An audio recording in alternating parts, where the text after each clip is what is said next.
Bonjour à tous à nouveau.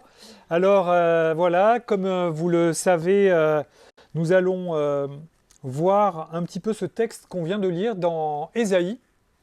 Euh, je vous propose de voir dans un premier temps un peu le contexte historique. Pourquoi? Parce que quand on lit la parole de Dieu, en fait, l'histoire à l'origine, le texte à l'origine, il a été écrit par quelqu'un qui était dans une situation spéciale et il s'adressait à ses premiers auditeurs. Et la personne qui a écrit ce texte, c'est un prophète qui s'appelait Ésaïe, qui était dans la famille royale autour du roi qui régnait à l'époque à Jérusalem. Et il a été envoyé pendant de nombreuses générations à Israël pour les inviter à se repentir. Et il a vécu environ 8 siècles avant notre ère, c'est-à-dire par rapport à nous, ça fait plus de 2700 ans. C'est très ancien. Néanmoins, le miracle de la parole de Dieu, c'est qu'elle s'adresse, après la première génération, aussi à toutes les personnes qui vont lire avec foi et qui vont être touchées par cette parole. Alors on va voir dans un premier temps le contexte. À qui Ésaïe parle-t-il? Pourquoi écrit-il ces passages étranges à propos d'un enfant qui doit naître? Ensuite, on va voir quel encouragement prophétique il y a dans ces quelques versets que nous avons lus. Et on terminera par les 4 titres que Ésaïe donne au Messie qui devait venir. Ces titres qu'on a lus ensemble, que vous connaissez sans doute, et qu'on va revoir un petit peu plus en détail. Alors, premièrement, le contexte autour de ces versets d'Ésaïe. Ésaïe, à l'époque où il écrit ce texte, s'adresse à un roi qui règne et qui est un roi très infidèle qui règne à Jérusalem. Ce roi s'appelle Akaz. Akaz est un roi, je vous lis le résumé de son règne qui est écrit dans le livre des rois, puisque vous savez qu'il y a des livres historiques qui nous racontent tous les récits des rois d'Israël et de Juda. Et voilà ce qui est dit à propos du roi Akaz, ce roi à qui Ésaïe s'adresse quand il envoie cette prophétie. Voilà le résumé de la vie d'Akaz, d'après la Bible. Akaz ne fit pas ce qui est droit aux yeux de l'Éternel son Dieu, contrairement à son ancêtre David. Il marcha sur la voie des rois d'Israël, sous-entendu c'était des rois qui étaient infidèles. Il fit même passer son fils par le feu, ça veut dire il a brûlé son fils en sacrifice, conformément aux pratiques abominables des nations que l'Éternel avait dépossédées devant les Israélites. Il offrait des sacrifices et des parfums sur les hauts lieux, sur les collines et sous tout arbre vert.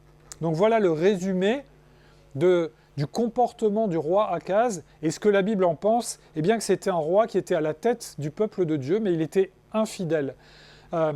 Vous avez vu, les sacrifices humains, Dieu désapprouve les sacrifices humains, déteste ça. Le seul sacrifice que le Seigneur a mis en œuvre, et c'est pour nous sauver du péché, c'est le sacrifice de son propre Fils. Mais il n'a jamais demandé à des êtres humains de sacrifier leurs enfants. Et même c'était le signe des religions païennes qui étaient très proches de l'occultisme et qui faisaient ça dans des cultes qui étaient voués à des puissances maléfiques. Et on voulait essayer d'obtenir un pouvoir magique en faisant quelque chose de très grave, de très transgressif. Vous vous rendez compte, livrer son propre enfant aux flammes, c'est quelque chose de terrible. Et ce roi, il avait fait ça, alors qu'il était à la tête du peuple d'Israël à Jérusalem. Alors Dieu, il envoie Ésaïe, et il a envoyé Ésaïe pendant de nombreuses années, non seulement sous Akaz, mais sous les rois suivants aussi, pour exhorter à la fois ce roi qui était infidèle et le peuple d'Israël qui vivait à Jérusalem à l'époque, à compter sur lui, à revenir à lui. Et qu'est-ce qu'il va utiliser comme signe? Il va utiliser un signe en disant, il y a un enfant qui va naître d'une vierge, et cet enfant, il va s'appeler Emmanuel. Emmanuel, ça veut dire, c'est un nom hébreu qui veut dire Dieu avec nous. Elle, elle, ça veut dire Dieu, donc Emmanuel, c'est Dieu avec nous. Voilà ce signe que Ésaïe a, de la part de Dieu, donné au roi Akaz en lui disant, il va y avoir une vierge, elle va avoir un enfant, il va s'appeler Emmanuel. Et qu'est-ce qu'il veut dire avec ce signe? Eh bien, le texte nous dit, ça c'est placé au chapitre 7, on n'a pas lu, mais c'est quelques versets plus tôt. Ésaïe dit « Avant que cet enfant soit suffisamment grand pour être en mesure de repousser le mal et de choisir le bien, eh bien, les rois qui menacent Israël seront battus. » En fait,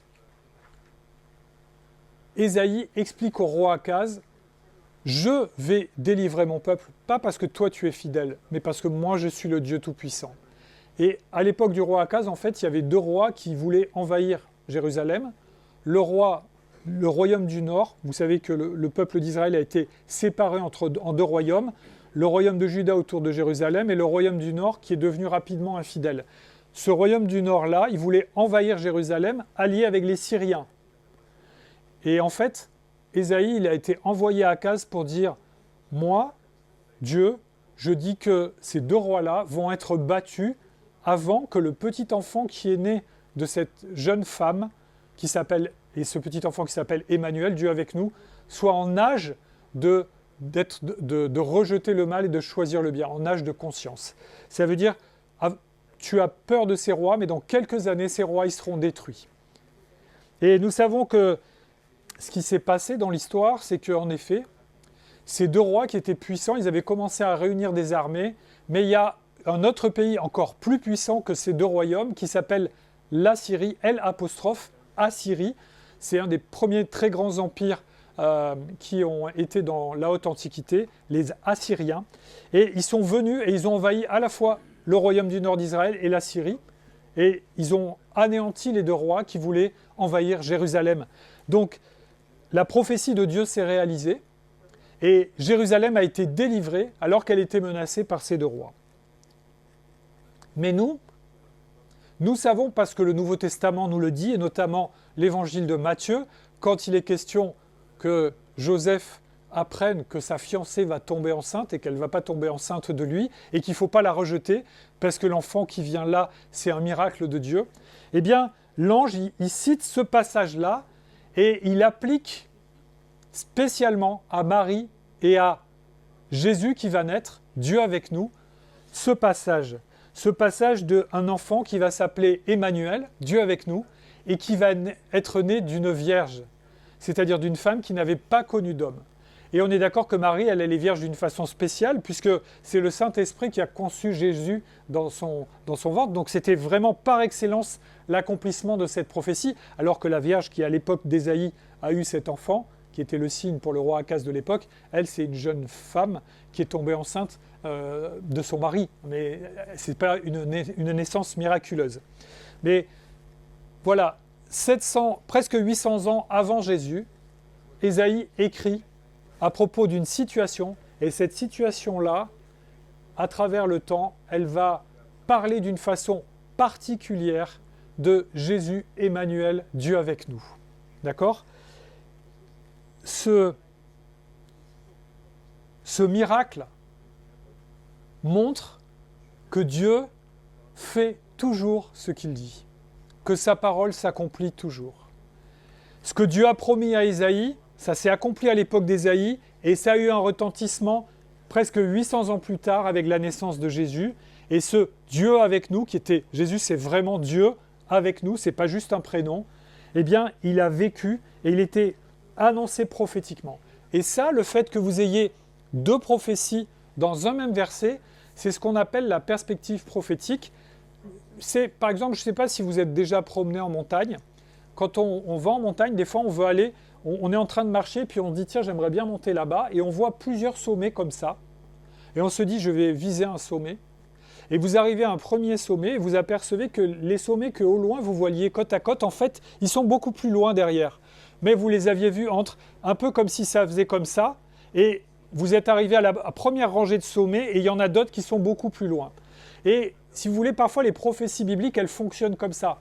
Vous avez un premier accomplissement qui est pour la période du prophète quand il parle à son époque, soit David, Moïse, Ésaïe. Et puis, à travers leurs paroles, vous avez des éléments qui parlent de plus loin. Et ce plus loin, c'est très, très, très, très souvent à propos de Jésus. Parce que Jésus, c'est le point d'aboutissement de toutes les promesses de l'Ancien Testament.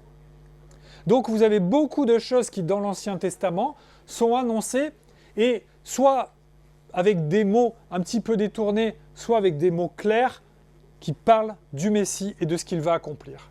Parce que c'est le plan de Dieu que Jésus vienne et qu'il soit Dieu parmi nous, le véritable Emmanuel. Alors ça doit nous encourager et ça nous permet de comprendre un petit peu le contexte. Alors Ésaïe, après avoir dit à ce roi qui était infidèle, Dieu va quand même délivrer et prendre soin de Jérusalem, même si toi tu es infidèle, et voilà ce qu'il va faire. Ésaïe continue. Et il est en train de parler d'une période lointaine. Il y a comme ça des passages dans Ésaïe qui parlent de ce qui va s'accomplir autour de Jésus. Et dans les passages que je vous ai lus, dans les quelques versets que je vous ai lus, peut-être que vous êtes étonnés, je vais relire juste les 4 premiers versets de Ésaïe 9. « Les ténèbres ne régneront pas toujours sur la terre où il y a maintenant des angoisses. Si les temps passés ont couvert de mépris le territoire de Zabulon et de Nephtali, les temps à venir couvriront de gloire la région voisine de la mer, la région située de l'autre côté du Jourdain, la Galilée. » De quoi on est en train de parler? Au nord d'Israël, vous savez, pendant l'Ancien Testament, Dieu a donné le pays de Canaan à Israël et il a fait tirer au sort et chaque tribu a hérité d'un territoire. Donc, toutes les tribus d'Israël ont hérité d'un territoire, sauf les Lévites. Les Lévites devaient se consacrer au service dans le temple. Et les tribus qui ont hérité des territoires tout au nord d'Israël, c'est Nephtali et Zabulon. C'est des noms étranges, hein, mais c'est les noms des patriarches. Et ce territoire-là, aujourd'hui, on dirait qu'il est proche du Liban. Il est au nord d'Israël. D'accord? Et c'est dans ce territoire-là, non pas que Jésus est né, puisque Jésus il est né à Bethléem, mais parce que ses parents étaient venus pour se faire recenser, mais c'est là que Jésus a grandi. À Nazareth, c'est dans ce territoire-là, ce territoire de la Galilée, complètement au nord. Et ce territoire, il est particulier parce que dans l'histoire d'Israël, c'est un des premiers territoires qui a subi les invasions des Assyriens dont on parlait tout à l'heure. Ils sont venus là, et les rois d'Assyrie, ils ont enlevé les Juifs qui étaient là, et à la place, ils ont mis des peuples d'ailleurs. Les rois assyriens, ils faisaient ça, ils disaient comme ça quand on fait la conquête d'un pays, pour pas que les gens du pays se disent « ici c'est chez nous, on va mettre les Assyriens dehors », en fait, ils déportaient les gens et à la place, ils mettaient des étrangers. Comme ça, ils disent, au moins, eux, ils ne vont pas se révolter. Et ils ont fait ça avec Israël. Et de ce fait, ces territoires tout au nord d'Israël, c'est les premiers à avoir été mélangés avec des étrangers, où il restait très peu de juifs et où il y avait beaucoup d'étrangers. Or, comme à l'époque, les étrangers, il n'y avait pas le christianisme, si on n'était pas juif, on ne croyait pas dans le Dieu d'Israël, on croyait dans des dieux païens. Donc pour les autres juifs, ce territoire-là, c'est un territoire qui a commencé à être infidèle parce qu'il était mélangé avec des païens. Et c'est pour ça qu'il est question de ténèbres, d'obscurité. Et si les temps passés ont couvert de mépris le territoire de Zabulon et de Nephtali. Pourquoi ce mépris? Parce que pour Israël, venir de ces régions-là, c'était être suspect de ne pas être tout à fait, non, on dirait, en français on dirait c'est pas très catholique. Alors je ne sais pas si il dirait plutôt c'était pas très juif de venir de ces régions-là. Vous retrouvez ce mépris quand les pharisiens apprennent que Jésus vient de Nazareth. Quoi? De Nazareth? Mais pour eux c'est un endroit qui n'est pas très recommandable. C'est vraiment un endroit de bouseux. C'est un petit peu en France, si vous parlez aux Parisiens, que vous leur dites que vous venez du fin fond de la province, ils vont trouver que vous n'êtes pas digne de Paris. Voilà. Il y a toujours, dans tous les pays où on vit, des fois du mépris entre les intellectuels qui vivent dans une capitale prestigieuse et puis les gens qui sont là-bas au fin fond de la campagne. Et en plus, la Galilée, c'était ce mélange. Il y avait un peu des gens qui étaient venus du Liban, il y avait des païens, tout ça. Et les pharisiens, ils disent, mais aucun prophète ne peut venir de Nazareth et de Galilée, c'est pas possible. Et ils rejetaient Jésus, d'abord parce qu'ils n'avaient pas envie de voir que c'était le Messie, mais ils méprisaient Jésus, parce qu'il venait de cette région-là. Et vous voyez, Ésaïe, presque 800 ans avant, il est en train de dire, vous voyez ce territoire que les Juifs méprisent, ce territoire qui est mélangé avec des païens, eh bien la lumière va venir de ce territoire. Et de quelle lumière il parle? De Jésus qui est la lumière du monde, n'est-ce pas? Les temps à venir couvriront de gloire la région voisine de la mer, la région située de l'autre côté du Jourdain, la Galilée, à la population étrangère. Le peuple qui marchait dans les ténèbres a vu une grande lumière. Sur ceux qui habitaient le pays de l'ombre de la mort, une lumière a brillé. Ésaïe, il est en train de prophétiser sur le fait que Jésus, la lumière du monde, va venir et qui va grandir dans ce territoire qui est méprisé par les Juifs.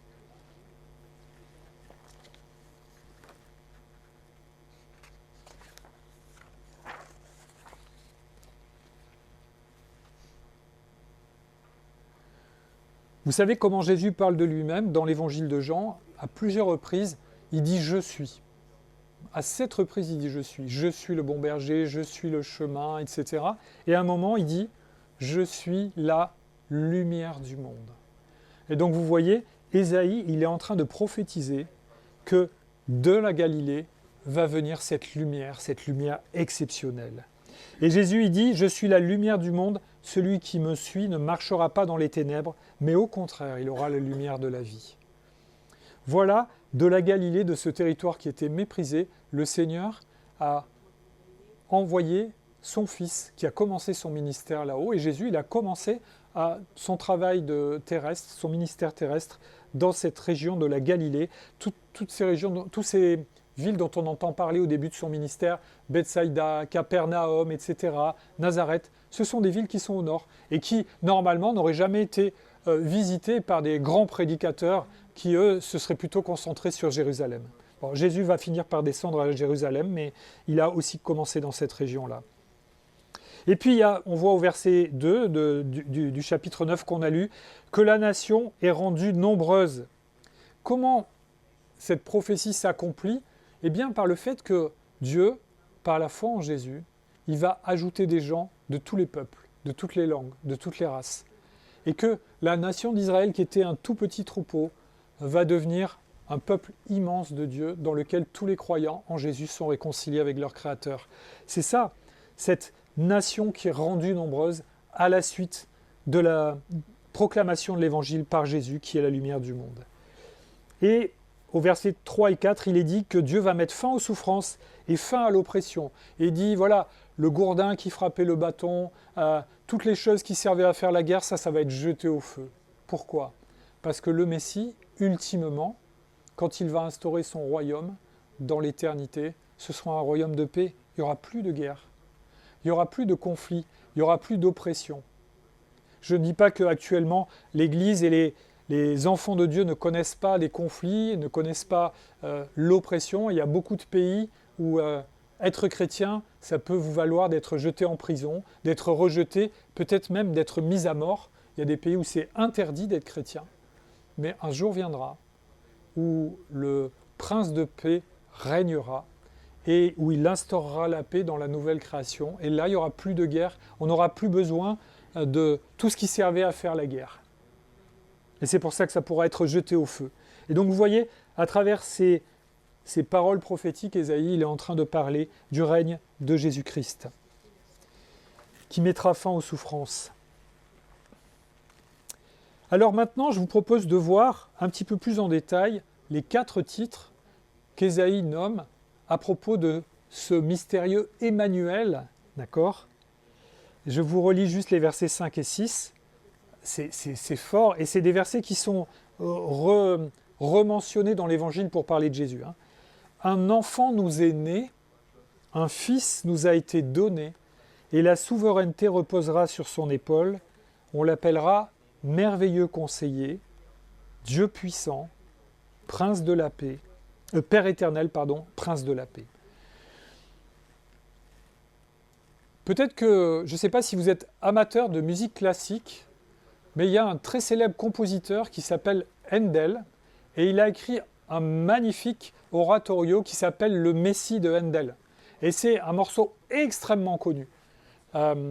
Et Handel, il a mis en musique ce passage-là. Si vous avez l'occasion d'écouter Le Messie, en fait, il a mis Ésaïe en musique. Et les chœurs se répondent avec des versets d'Ésaïe. Alors c'est en anglais, parce qu'à l'époque, il était à la couronne du roi d'Angleterre, et il a composé ce morceau de musique pour la couronne d'Angleterre. Mais c'est vraiment un très très beau morceau de musique, et les paroles C'est les paroles de la Bible. Alors, qu'est-ce que ça veut dire? Un enfant nous est né, un fils nous a été donné. Cet enfant, ce fils, il est promis depuis des siècles et il arrive. Et c'est un enfant extraordinaire qui a des qualités qu'on n'imagine pas pour un enfant.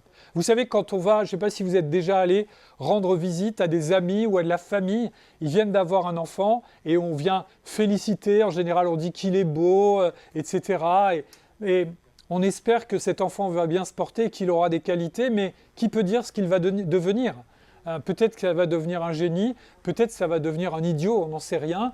On espère pour les parents que ce sera un peu entre les deux, et que pas trop un idiot et plutôt un génie, mais voilà. Mais là, Ésaïe, il est en train de dire les qualités de cet enfant extraordinaire qui va naître, ce Emmanuel, Dieu avec nous. Et alors, voilà, quelles sont ses qualités? Admirable conseiller ou merveilleux conseiller selon les traductions, c'est la même chose. Admirable, c'est qui est digne d'être admiré. Et merveilleux, c'est de dire c'est extraordinaire. D'accord? Et pourquoi conseiller? Parce que Jésus, c'est celui qui nous conseille, qui nous donne les conseils qui viennent de la parole de Dieu, qui nous donne les conseils qu'on peut suivre, les conseils en qui on peut avoir confiance. Et souvent, dans l'Ancien Testament, Dieu, l'Éternel, c'est le bon conseiller, l'admirable conseiller de son peuple. C'est lui qui donne les conseils qui font du bien et qui donnent la vie. Jésus, c'est cet admirable conseiller qui va nous donner non pas un bon conseil en disant « Tiens, je te donne un bon conseil, si tu veux payer moins cher, il faut aller faire ton plein ici ou là ». C'est pas ça. C'est qu'il nous donne de la part de Dieu quels sont les commandements, quelles sont les paroles dont nous avons besoin pour vivre et qui sont nécessaires à notre vie de foi. C'est un enseignement qui est sûr. C'est pas peut-être, mais ce que dit Jésus, c'est des choses qui s'accomplissent, dont on a besoin et qui méritent d'être écoutées. Et vous savez, il y a un épisode dans la vie de Jésus qui m'a frappé dans l'évangile de Jean. À un moment, les responsables religieux, ils sont agacés que Jésus enseigne dans le temple. À Jérusalem, vous aviez ce très grand temple, et en fait, le temple lui-même, le bâtiment, était à l'intérieur duquel on faisait les sacrifices. Les gens n'avaient pas le droit d'y entrer. Mais il y avait une très grande esplanade qu'on appelait un parvis, et sur ce parvis, normalement, le peuple devait prier et devait adorer Dieu. Et puis, ils venaient consulter les prêtres, ils s'approchaient quand ils avaient quelque chose à dire ou un sacrifice à offrir. Et Jésus, il est souvent enseigné dans le temple, et quand on dit qu'il enseigne dans le temple, c'est dans cette enseigne-là, dans le parvis. Vous rappelez, c'est de là qu'il chasse les marchands. Parce que à un moment, les Juifs, ils avaient organisé du commerce, et Jésus dit « Mais ce n'est pas un lieu pour faire du commerce, ici c'est un lieu pour prier. Enlevez-moi tout cet argent, on n'est pas ici pour arnaquer, on est là pour adorer Dieu. » Et quand Jésus enseigne dans le temple, à un moment, les responsables religieux ne sont vraiment pas contents, et c'est une histoire qu'il nous a racontée dans Jean 7, et ils envoient les gardes du temple pour arrêter Jésus. Allez l'arrêter, il sème le trouble, arrêtez-le, maintenant ça suffit, on va le supprimer. Alors, ils finiront par le faire crucifier, mais le moment n'est pas encore venu. Ils envoient les gardes. Et les gardes du temple, c'était des gars costauds.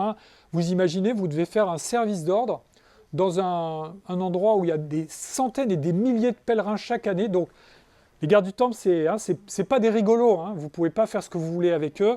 Ils ont des matraques, ils ont même peut-être des armes qui permettent de tuer, des boucliers. Et quand on se fait arrêter par eux, ça rigole pas.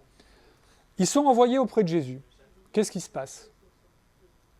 Ils écoutent ce que dit Jésus. Ils n'arrivent pas à l'arrêter, ils reviennent. Et les responsables du temple, ils disent alors, vous ne l'avez pas arrêté? Ils disent non. Jamais homme n'a parlé comme cet homme. Jamais un homme n'a parlé comme cet homme. Vous voyez le admirable conseiller? La parole de Jésus, c'était la parole de Dieu. C'était tellement extraordinaire que les gars qui étaient venus pour l'arrêter n'ont pas réussi à l'arrêter. Ils ont été touchés en disant « On ne peut pas arrêter cet homme. Personne n'a jamais parlé comme ça. » C'est vraiment des paroles fortes qui ont dû toucher leur cœur, bouleverser leur âme. Ils sont revenus et ils ont préféré dire à leurs employeurs « Non, on ne peut pas l'arrêter. Personne n'a parlé comme lui. » admirable conseiller. Deuxième qualité de ce petit enfant, Dieu puissant. Alors, à l'époque d'Ésaïe, et même d'une manière absolue, mais à l'époque d'Ésaïe, pourquoi c'était important Dieu puissant? Parce que le peuple d'Israël se tournait vers des idoles. Et Dieu, dans tout l'Ancien Testament, il dit « Mais vos idoles sont ridicules. Vous les fabriquez avec du bois et de la pierre, vous les priez, elles ne peuvent pas vous répondre. Et si vous ne leur donnez pas à manger, elles ne mangent pas, elles ne peuvent rien faire pour vous. Pour vous, ce sont des dieux impuissants. Vous confiez dans des dieux qui sont impuissants. Moi, je suis le Dieu puissant. » Donc, quand Ésaïe dit « Le petit enfant qui va venir, c'est admirable conseiller, parce qu'il est la parole de Dieu, et qu'il est Dieu puissant. » Vous voyez, Ésaïe, il est en train de dire, le Messie qui va venir, non seulement c'est un homme descendant de David, mais il est aussi Dieu puissant. C'est intéressant ça, hein? Parce que les religieux juifs, ils reprochent à Jésus de lui dire « tu te fais semblable à Dieu ». Mais est-ce que votre Bible ne le disait pas, que le Messie allait être Dieu puissant?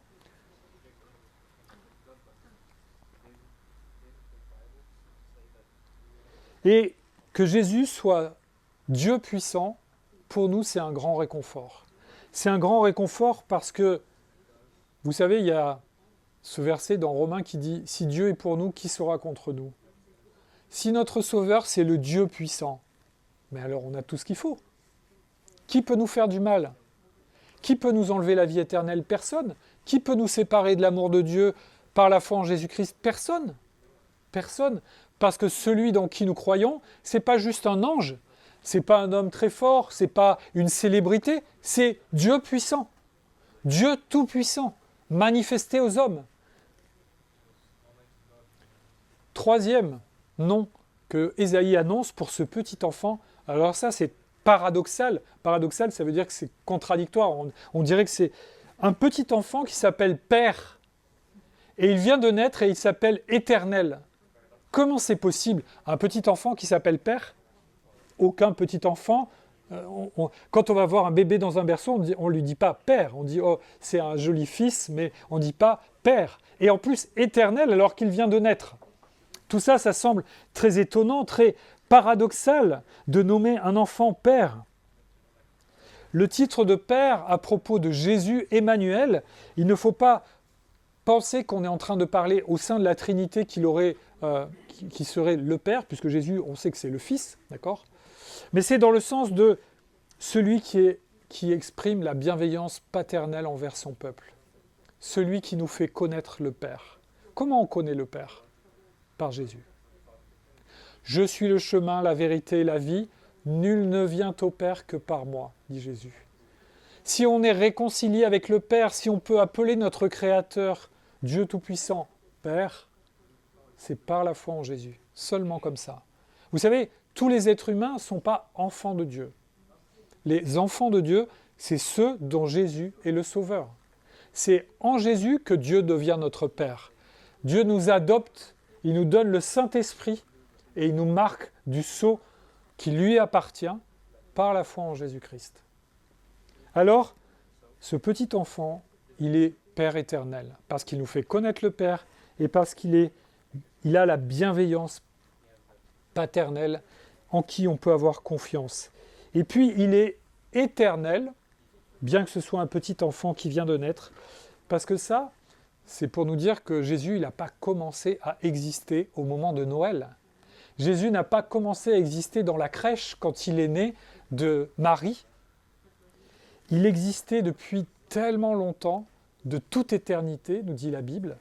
Et en fait, il y a une autre anecdote dans l'Évangile, toujours dans l'Évangile de Jean, au chapitre 8.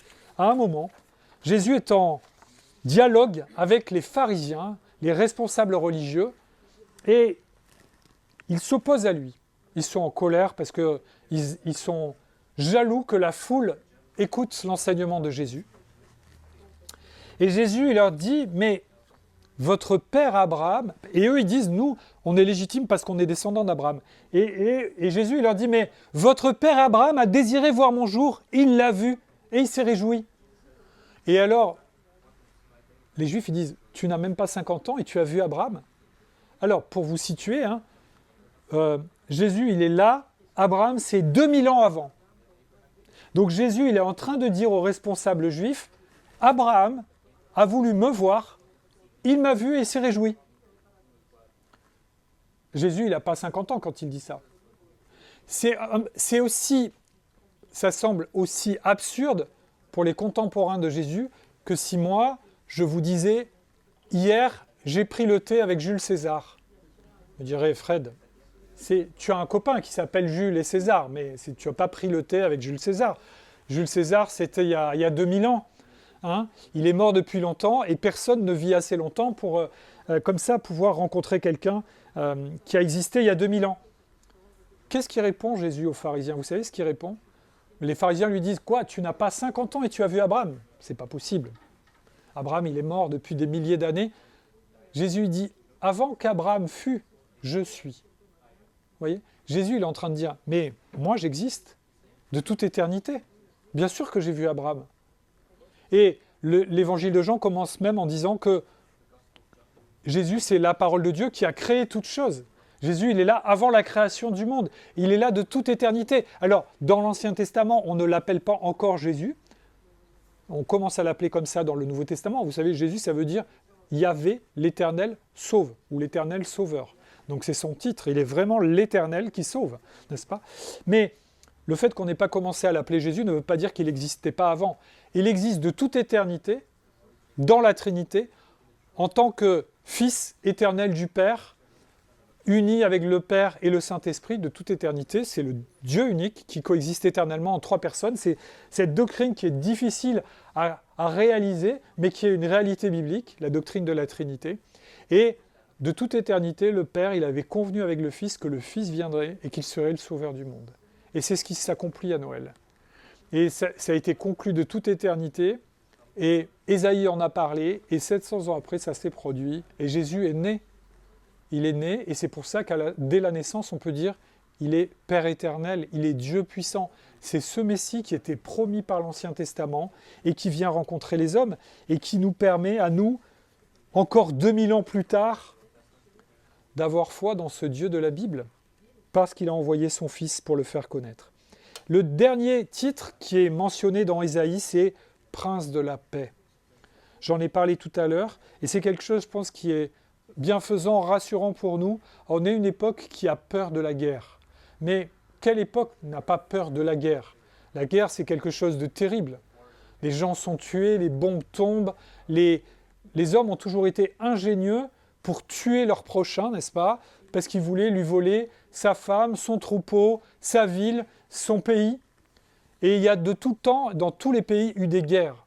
Aujourd'hui, nos médias, on entend parler de la guerre en Ukraine, on a entendu parler de Gaza, on se demande si en Iran, ça ne va pas tourner en guerre. Et il y a encore un ou deux autres pays. Mais si vous parlez aux spécialistes, ils vont vous dire, actuellement, sur Terre, il y a 50 endroits où il y a la guerre. Où il y a des gens qui sont tués et qui s'entretuent et qui se battent, etc. Et la guerre, c'est une activité presque constante humaine à travers toute l'histoire. Moi, j'ai fait des études d'histoire. Vous ne pouvez pas pointer un siècle de l'humanité où il n'y a pas eu de guerre. Les hommes ont passé leur temps à faire la guerre. Vous savez pourquoi? Parce que les hommes se sont révoltés contre Dieu et que la guerre qu'ils ont fait contre leur Créateur, elle s'est retournée contre eux. Si on n'est pas en paix avec le Créateur, on ne peut pas être en paix les uns avec les autres. On a rejeté Dieu, le prince de la paix, et on a hérité de la guerre. Et c'est triste, on ne veut pas s'en réjouir, mais c'est la conséquence de la révolte des hommes contre Dieu. Alors ce Messie qui vient, ce petit enfant, cet Emmanuel qui est annoncé par Ésaïe, à une époque aussi où le roi d'Israël a peur de la guerre, c'est le prince de la paix. C'est celui qui va mettre fin à toutes les guerres, mais pas mettre la fin pendant quelques années comme ça, en attendant la prochaine. Non, une fin définitive. Il va juger le monde, il va envoyer en enfer tous ceux qui sont restés dans l'endurcissement à son égard, et puis il va nous faire entrer dans la nouvelle création, et là ce sera la paix pour l'éternité. C'est le prince de la paix. Et prince, ça veut dire qu'il est appelé à régner. Vous savez, le prince, normalement, c'est celui qui hérite du royaume. Et un des titres de Jésus, c'est fils de David. David, c'est le roi par excellence pour Israël. Et les Juifs, ils appelaient le Messie fils de David. Eh bien, d'ailleurs, c'est l'ange Gabriel qui dit à Marie que Dieu va donner à Jésus le trône de David, son père. Dieu, il a fait que Jésus naisse dans la lignée de David. Légitimement, Jésus, il est héritier du roi David. Et en même temps, il est le roi des rois, le Seigneur des seigneurs, Dieu Tout-Puissant. Et en même temps, il va régner, pas pour faire la guerre. Ça, il va mettre un terme à l'histoire humaine. Et quand ce sera fini, ce sera fini. Il va régner pour la paix. Il va régner pour que la paix règne de façon définitive à la gloire de Dieu. Et vous avez ce verset extraordinaire encore dans l'évangile de Jean, Jean 14, 27, qui nous permet de nous réjouir. Ce Seigneur, ce Prince de paix, ce Père éternel, ce Dieu puissant, eh bien, il peut d'ores et déjà régner dans nos vies et être le Prince de la paix de nos vies et de nos cœurs. Est-ce que Jésus est votre Sauveur? Est-ce qu'il est votre Seigneur? Si oui, si vous avez confessé son nom, si vous êtes repenti de vos péchés et que vous avez crié à Dieu d'être délivré et que Jésus règne sur votre vie, alors, par la foi en son nom, il vous donne sa paix. Et voilà ce qui est dit en Jean 14, 27. « Je vous laisse la paix, je vous donne ma paix. Je ne vous la donne pas comme le monde donne, que votre cœur ne se trouble pas et ne se laisse pas effrayer. » Nous sommes en paix non seulement par rapport à la justice de Dieu, c'est-à-dire que si vous êtes enfant de Dieu, vous avez le sceau du Saint-Esprit qui vous a marqué, Dieu vous voit à travers le sang de son Fils qui a coulé sur la croix, et au moment du jugement dernier, vous n'allez pas subir le châtiment pour vos péchés, parce que ce châtiment-là, il est déjà tombé sur Jésus, et que vous êtes enfant de Dieu et que Dieu vous connaît en Jésus-Christ. Donc, Jésus, pour nous, c'est le prince de la paix parce qu'on est en paix par rapport à la colère de Dieu. La colère de Dieu ne va pas se déchaîner contre nous ni sa justice. Nous sommes en paix de ce point de vue-là pour l'éternité. Ça, c'est la vie éternelle, le salut, le fait qu'on va ressusciter et rentrer dans la nouvelle création avec le Seigneur quand le moment sera venu. Mais avant ça, on est déjà enfant de Dieu. Et si on est enfant de Dieu, le Seigneur nous promet sa paix. Et je dois vous dire, mes frères et sœurs, n'attendons pas le retour du Seigneur pour être dans la paix. Des fois, dans nos vies, on est inquiet, on est triste, on est découragé. Et la paix quitte nos cœurs. Et peut-être qu'on a de bonnes raisons de ne pas être en paix parfois. À cause d'une maladie, à cause d'un deuil, à cause d'une épreuve, à cause de quelque chose qui nous fait peur. Mais, si Jésus est notre Sauveur et notre Seigneur, alors il est le Prince de la paix. Et ce qu'il nous invite à faire, c'est mais demandez-lui de vous rendre cette paix incomparable que lui seul peut donner. Que le Saint-Esprit, de la part de Jésus, peut installer dans un cœur. Qu'il vous donne cette paix profonde, existentielle, qui est le privilège des chrétiens. Vous savez, le privilège des chrétiens, c'est pas d'avoir une vie sans défaut, c'est pas d'avoir une vie sans accident, sans maladie, sans problème. Le privilège des chrétiens, c'est de pouvoir traverser toute leur vie en étant dans la paix et la joie de leur Seigneur, dans l'attente du retour de Jésus-Christ. Est-ce que vous avez déjà expérimenté d'être dans une épreuve et d'avoir la paix du Seigneur? C'est quelque chose d'incroyable. Et c'est quelque chose que le Seigneur veut nous donner. Et si, je vous encourage, si vous n'êtes pas dans la paix, priez, demandez au Seigneur cette paix. Il veut vous la donner en Jésus-Christ, son Fils bien-aimé. Prions. Notre Dieu, notre Père, merci pour cet enfant qui est né il y a maintenant plus de 2000 ans.